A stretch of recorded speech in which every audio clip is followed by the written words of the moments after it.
Assalamualaikum warahmatullahi wabarakatuh. Bismillahirrahmanirrahim. Alhamdulillahi rabbil alamin. Wassalatu wassalamu ala asyrafil anbiya wal mursalin Sayyidina wa habibina Muhammadin wa ala alihi wa ashabihi ajma'in. Amma ba'd. Jamaah yang dirahmati Allah, kita lanjutkan kajian tentang syurut la ilaha illallah atau syarat diterimanya la ilaha illallah. Seperti yang sudah saya sampaikan dalam majelis sebelumnya, bahwa setelah kita mengatakan la ilaha illallah, tidak serta-merta bahwa kita mendapatkan jaminan dari Allah untuk diterima seluruh amalnya atau diterima syahadatnya, lalu kemudian pasti masuk surga. Tidak demikian. Tetapi kalimat la ilaha illallah menghajatkan konsekuensi, tanggung jawab dari kita dalam bentuk syarat-syarat yang harus kita penuhi. Kita akan bahas syarat yang kelima adalah al-inqiyad, yaitu di mana kita pasrah menerima apa yang datang dari Allah Subhanahu wa ta'ala. Jamaah yang dirahmati Allah, banyak orang yang mengaku bahwa dirinya telah beriman, mengaku bahwa dirinya telah berulang-ulang membaca la ilaha illallah, tetapi pada saat yang bersamaan masih berat, masih sangat enggan untuk total menerima Islam sebagai syariat, menerima Al-Quran sebagai nasihat. Dia pilih-pilih mana yang kira-kira cocok, dia kerjakan. Mana yang tidak cocok, tidak dia kerjakan. Sebagai seorang muslim, inqiyad atau ketaatan atau kepasrahan kepada Allah adalah sesuatu yang mutlak. Soal bahwa umpamanya dalam satu dan dua hal kita belum bisa melaksanakan, itu soal lain. Mungkin karena kita tidak mampu, mungkin karena saatnya belum bisa. Tetapi yang paling penting adalah kesadaran kita bahwa ini adalah perintah Allah yang seharusnya dilaksanakan, seharusnya kita penuhi. Di dalam Al-Quran sendiri, Allah Subhanahu wa ta'ala berfirman, A'udzubillahi minasyaitonir rajim, wa man ahsanu dinan mimman aslama wajhahu lillahi wa huwa muhsinun. Siapa orang yang paling baik, kata Allah, siapa orang yang paling baik agamanya kecuali orang yang berserah diri dan dia berbuat ihsan. Ayat ini menarik untuk kita coba sedikit kaji, bahwa Allah Subhanahu wa ta'ala menyampaikannya dalam bentuk pertanyaan. Pertanyaan yang sudah dijawab oleh Allah sendiri. Siapa orang yang lebih baik agamanya selain atau dibanding dengan orang yang memasrahkan dirinya kepada Allah? Jamaah yang dirahmati oleh Allah Subhanahu wa ta'ala, dengan demikian kita bisa melihat dari ayat ini bahwa standar kebaikan agama yang Allah kehendaki itu bukan status, misalnya sebagai seorang ustadz, misalnya seorang kiai, seorang tokoh yang punya ilmu. Bukan status itu. Tapi yang menjadi ukuran adalah islamuhu, aslama wajahu, ketundukannya, kepatuhannya, kepasrahannya kepada Allah Subhanahu wa ta'ala. Dan itu bisa dilakukan oleh siapa saja, tidak peduli dengan kedudukan, tidak peduli dengan status. Siapapun bisa taat kepada Allah lebih dari yang lain. Dan yang kedua, wa huwa muhsinun, taat dalam keadaan yang baik. Berarti ada orang yang aslam wajhahu ghairu muhsin. Ada orang yang sudah taat, sudah pasrah kepada Allah, tapi tidak ihsan.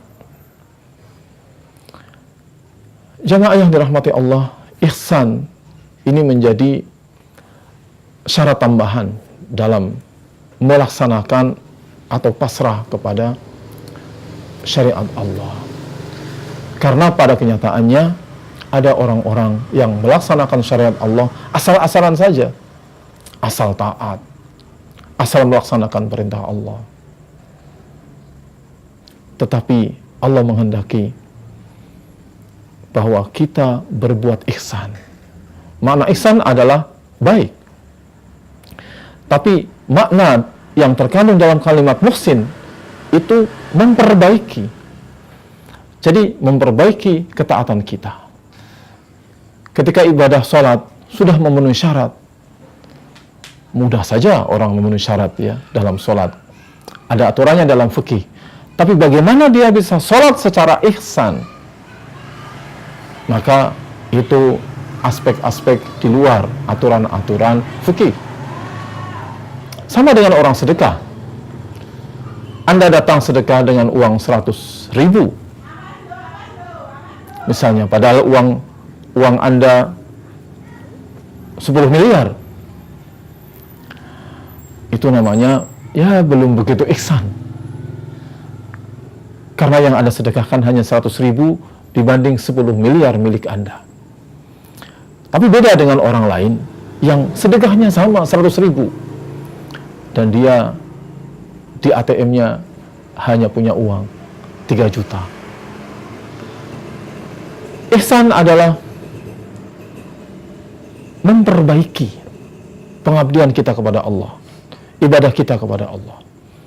Orang untuk memenuhi syarat sholat itu tidak sulit. Yang penting sudah suci pakaiannya, suci tempatnya, menghadap Ka'bah, dia laksanakan syarat rukun dengan benar. Tetapi ada sholat yang panjang sebagaimana yang dilakukan oleh Rasulullah SAW. Ada sholat yang hasan, yang baik. Ada sholat yang walaupun memenuhi syarat tidak baik. Begitu juga nanti dalam dakwah, dalam ta'lim kita, dalam perjuangan kita.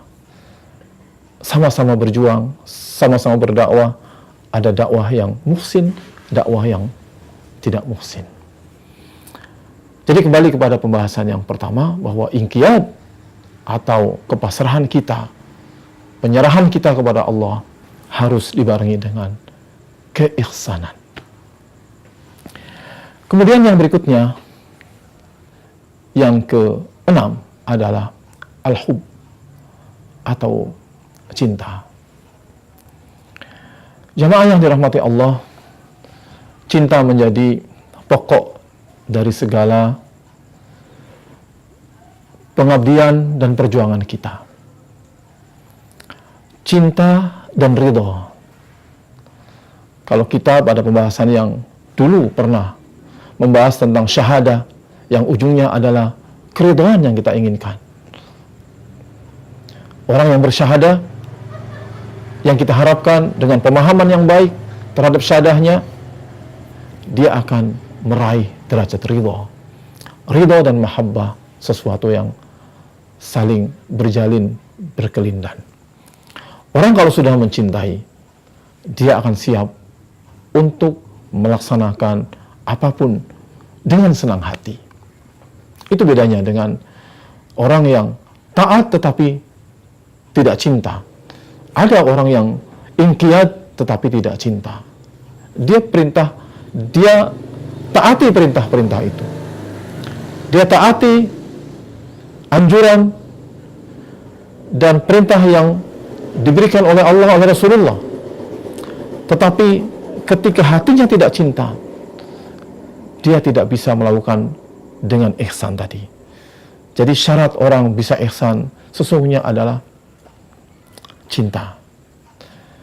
Kita bisa membangun rumah tangga yang baik dengan cinta. Kita bisa membangun masyarakat yang baik dengan cinta. Bahkan kita bisa membangun peradaban yang hebat itu juga dengan cinta. Kalau cinta sudah tidak ada, jangankan bicara peradaban, bicara tentang perjuangan, bahkan keluarga saja kita sulit membangunnya. Hubungan orang tua anak pun sulit untuk kita jalin tanpa adanya cinta. Maka la ilaha illallah harus kita bangun dengan juga fondasi cinta. Itulah makanya dalam Al-Quran kata cinta juga muncul untuk mengidentifikasi orang muslim. Kata Allah dalam Al-Quran, a'udzubillahi minasyaitonir rajim, walladzina amanu asyaddu hubban lillah.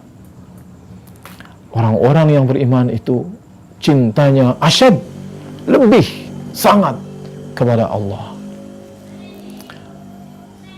Orang-orang yang beriman cintanya sangat amat kepada Allah Subhanahu wa ta'ala. Nah, kemudian syarat yang berikutnya adalah ikhlas. Apa makna ikhlas?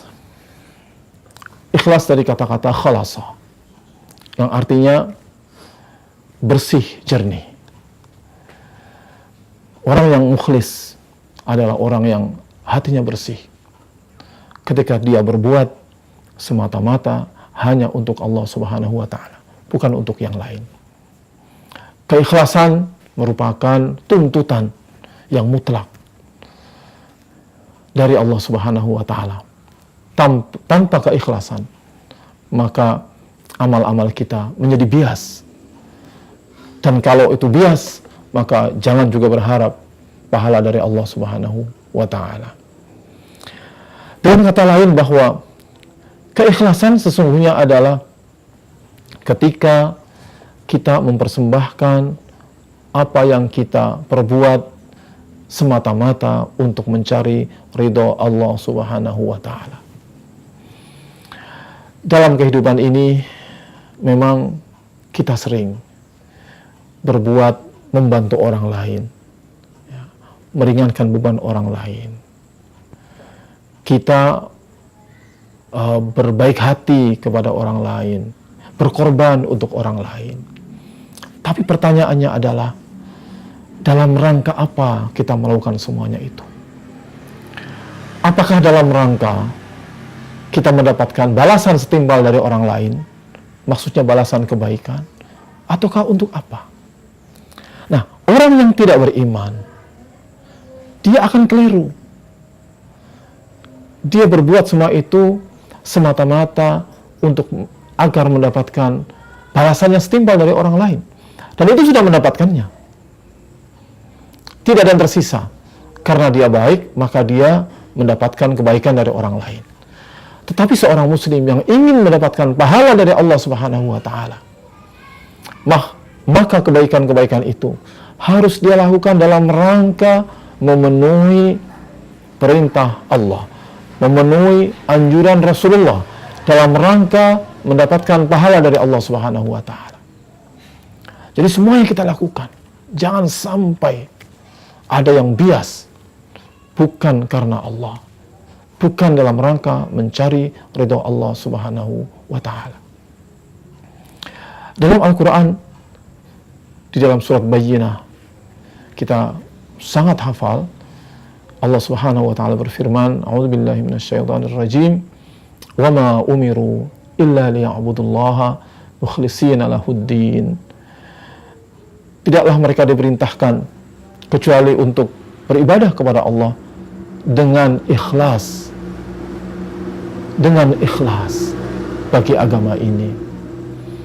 Nah, jamaah yang dirahmati Allah Subhanahu wa ta'ala, tetapi jangan juga dianggap bahwa keikhlasan lalu membuat kita menjadi anti terhadap komunikasi sosial.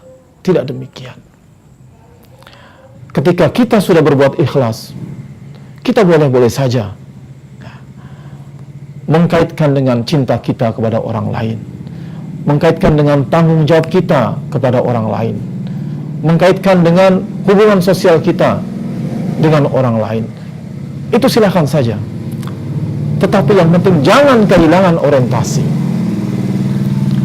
jangan kehilangan tujuan hakiki bahwa semua itu kerangkanya adalah dalam rangka mencari ridho Allah Subhanahu wa Ta'ala. Apa perlunya ini dikokohkan? Agar kita tidak menjadi kecewa ketika tidak mendapatkan balasan dari sesamanya.